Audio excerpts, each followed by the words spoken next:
देखो हम लोग इस क्वेश्चन को करते हैं जो हमने पहले स्टार्ट किया था क्वेश्चन। देखो क्या होगा यहाँ पर, जैसे y equal to a x plus b y x है ना, ए बी पॉजिटिव है, हमें इस फंक्शन की मैक्सिमम और मिनिमम वैल्यू चाहिए, है ना। इस फंक्शन की देखो मैक्सिमम और मिनिमम वैल्यू चाहिए। देखो क्या होगा, जैसे अगर हम इसका डिफरेंशिएशन कर दें तो क्या हो जाएगा, देखो a x का हो गया 1, b कांस्टेंट 1/x का -1/x², है ना।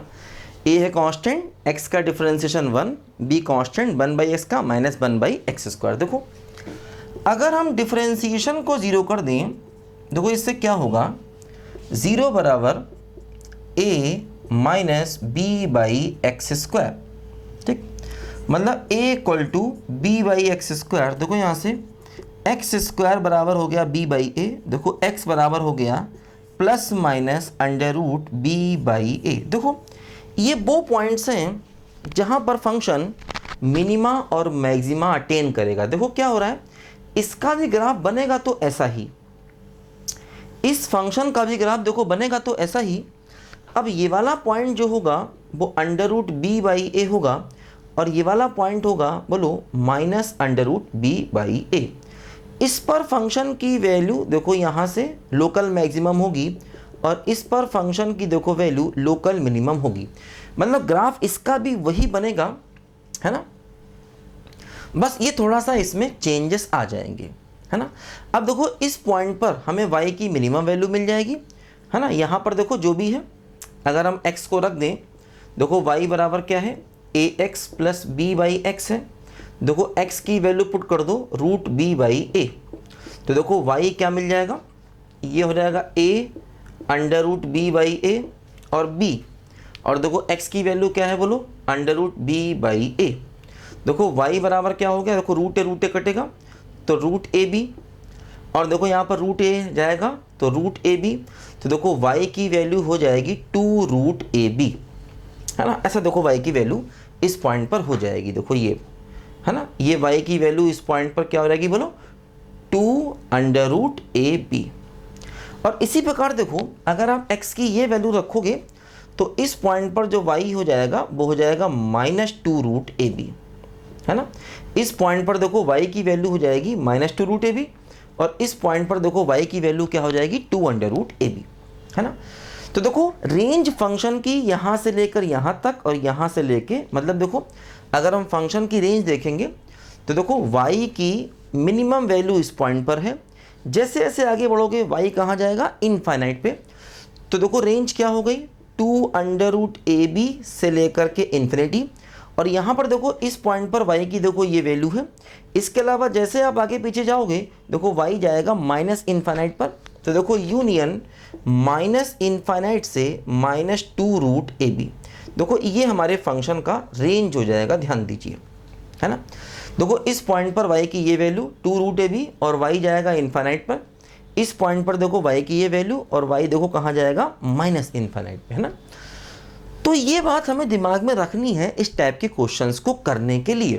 देखो आपको याद होगा, मतलब जैसे अब हम इसी सवाल को am greater equal to gm से कर देते थे, तो कई बार ये गलती भी हो सकती है। am greater equal to gm से ऐसे हर क्वेश्चन हमें नहीं करना है, ध्यान दो। देखो जैसे मान लो अगर हम एक क्वेश्चन ले लें, मान लो हम क्वेश्चन ले लें y equal to x² + 2 + 3/x² + 2।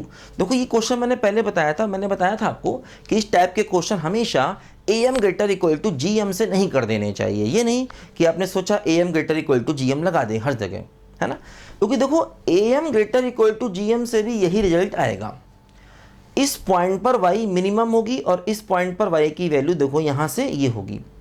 लेकिन अब दिक्कत ये हो जाती है, कई बार am greater equal to gm लगाने से क्या होता है, x ये वैल्यू ले नहीं रहा होता है, तो फंक्शन अपनी मिनिमम वैल्यू को अचीव नहीं करता कई बार, है ना। देखो जैसे इस पॉइंट पर वैल्यू मिनिमम है, अब अगर x की ये वैल्यू ना हो तो मिनिमम नहीं मिलेगा आपको। जैसे मान लो ये क्वेश्चन अपने पास है, अब मान लो जैसे अगर हम इस क्वेश्चन की रेंज निकालना चाहते हैं, देखो क्या होगा, जैसे हम एक काम करें x² + 2 को a मान लें तो क्वेश्चन क्या हो गया बोलो, y बराबर a प्लस 3, सॉरी इसको अल्फ़ा मान लें, तो क्वेश्चन क्या हो गया देखो, y बराबर अल्फ़ा प्लस 3 बाई अल्फ़ा, ये हो गया। अब देखो यहाँ पर ध्यान दो, जो हमारा अल्फ़ा है ये ग्रेटर इक्वल टू 2 होगा। अल्फ़ा की देखो जो वैल्यू है, क्योंकि देखो एक्स स्क्वायर की मिनिमम वैल्यू 0 होगी, तो पूरा सम जो है वो मिनिमम 2 बन जाएगा। तो देखो अल्फ़ा की वैल्यू जो होगी वो ग्रेटर इक्वल टू 2 हो जाएगी, ध्यान दो, ठीक है।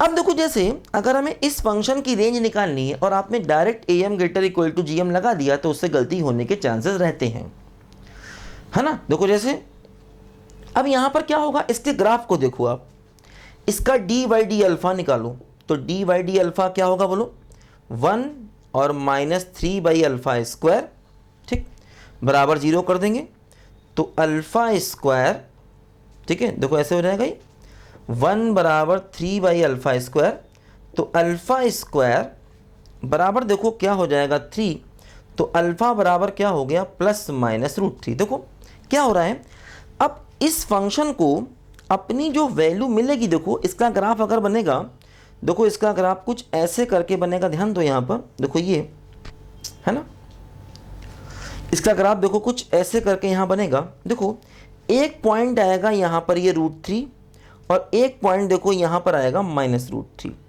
अब देखो समस्या ये है कि जो अल्फ़ा है वो 2 से बड़ा है, देखो 2 यहाँ कहीं आएगा 2, तो अल्फ़ा की वैल्यू क्या हो रही है, देखो 2 से ज़्यादा हो रही है। तो अब हमें पीछे वाला ग्राफ देखना ही नहीं है ना, अल्फ़ा देखो हमें 2 से ग्रेटर लेना है।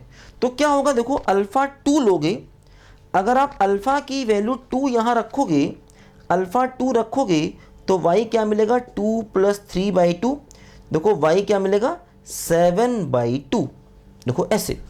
तो देखो इस पॉइंट पर जो y मिलेगा 2 पर, वो y क्या मिलेगा बोलो 7/2 पर, जबकि सबसे कम वैल्यू फंक्शन √3 पर ले रहा है, और √3 हमारे पास है नहीं, क्योंकि अल्फ़ा हमें ग्रेटर इक्वल टू 2 चाहिए। तो अब इस फंक्शन की मिनिमम वैल्यू √3 पर देखो नहीं होगी, तो इस फंक्शन को देखो हमें कहाँ से लेना है, देखो 2 के आगे जाना है, देखो अल्फ़ा को 2 के आगे लेना है। जब आप अल्फ़ा को 2 के आगे लोगे तो आपको सिर्फ ग्राफ का इतना हिस्सा दिखेगा, बाकी पीछे का ग्राफ आपको बिल्कुल नहीं दिखेगा। अल्फ़ा अगर 2 के आगे लोगे तो ग्राफ का इतना हिस्सा दिखेगा, और यहाँ पर y देखो कहाँ जाएगा 7/2 से इन्फिनिटी। तो मतलब देखो जो फंक्शन का रेंज है वो जाएगा क्या बोलो 7/2 से इन्फिनिटी। ये हमारे क्वेश्चन का आंसर आया, है ना, क्योंकि देखो जो अल्फ़ा था वो ग्रेटर इक्वल टू 2 था, जबकि ये फंक्शन अपनी मिनिमम वैल्यू इन पॉइंट्स पर ले रहा है और वो पॉइंट अल्फ़ा ले नहीं रहा। तो अगर आप इस क्वेश्चन को am greater equal to gm से करोगे तो गलत आंसर आएगा, क्योंकि am greater equal to gm ये वाला आंसर बताता है, वो कहेगा कि इस पॉइंट पर वैल्यू 2√ab है और इस पॉइंट पर वैल्यू -2√ab है ना।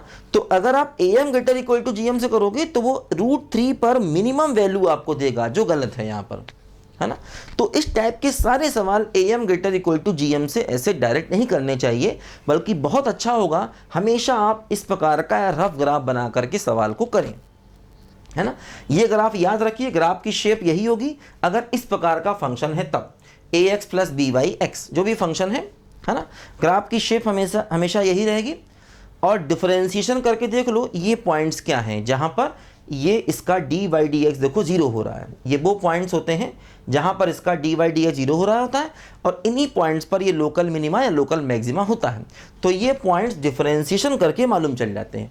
तो इस टाइप का हर क्वेश्चन हम इस रफ ग्राफ के आइडिया से करेंगे। आपको याद होगा एक बहुत ही इंपॉर्टेंट सवाल मैंने आपको बताया था उस समय फंक्शन में, y equal to 2 sin x plus 3y cos x। देखो अपने नोट्स देखो सब बच्चे, आपके नोट्स में ये सवाल जरूर होगा, y equal to 2 sin x plus 3 cos x। तो उसमें ही मैंने ये बात बताई थी कि अगर आप direct am greater equal to gm से करोगे तो गलती हो जाएगी।